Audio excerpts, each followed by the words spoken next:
This is Mike Goldman. Wave hi, Mike. Yeah, this is Mike. I've known him for a while.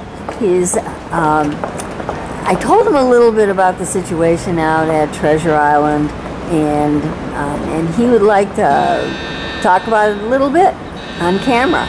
And so, Mike, you are a San Franciscan, right? Yeah. Where do you live in the city? In the Tenderloin. Okay, and he's real familiar with the city. We knew each other from Occupy, and Mike is brilliant. I'll just say that. And he knows, he told me just now that there is a way of detoxifying, I don't know if that's the way to say it. Oh, well, I mean, nuclear stuff with electrolysis. Can you just say just a little bit about how that works? Just a teeny tiny bit. It's possible to take a material that's radioactive in one form and turn it into a different element that's not radioactive. That's no longer dangerous. That's possible, but it's still something that is not something that is easy to implement right now. Okay, well, but it's possible, and people ought to be looking into it. Treasure Island has a serious radioactivity problem, brought to you courtesy of the U.S. Navy, and also chemical contaminants in the soil, the range of which would blow you away. Serious PCBs and all kinds of volatile organic compounds and dioxin and just, like Agent Orange type stuff is over there in the soil. Plus asbestos, which kind of creates asbestosis, a very serious lung disease. Mold, and a lot of the residents over there have asthma from the mold. And lead is in the old pipes in the old military buildings that were built in the 50s. So people are getting sick from the heavy metals inside their water pipes. So somebody said to me over there, Carol, most San Franciscans don't know about this, and even if they did, would they care? And I said, yes, they'd care. And Mike is a San Franciscan, and what do you have to say about this, Mike?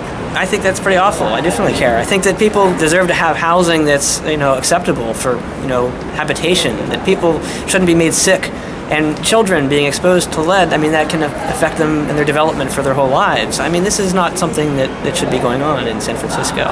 You feel supportive toward these folks? Absolutely, and I think that there's got to be ways of getting people quality housing in San Francisco that have lived here and deserve to have quality housing. And there are 36,000 empty units in the city of San Francisco. This myth that there is no housing here is false.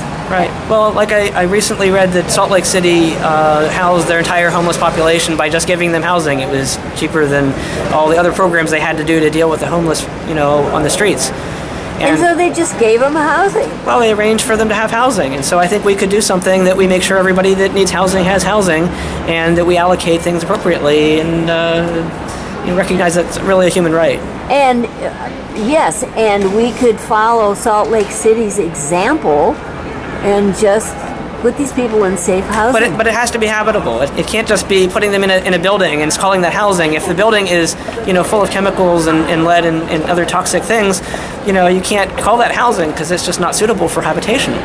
So what they should do, you're saying, is give them housing in the city and make sure it's safe. Absolutely. And in a place of the unsafe housing that they're living in now. Absolutely. Yeah. Yes. And I loved what you said about housing as a human right. Did you say that? Yeah, I think it is. Absolutely. I think we have the ability to house everybody. So if we don't, then that's ridiculous. The Universal Declaration of Human Rights says housing is a human right. Yep. Yeah, just like water and food and air and everything else. Mike, thanks a lot. That's terrific. And I'll share this with my friends at Treasure Island. They'll be glad to see what you said. I really appreciate it. That's great. Great.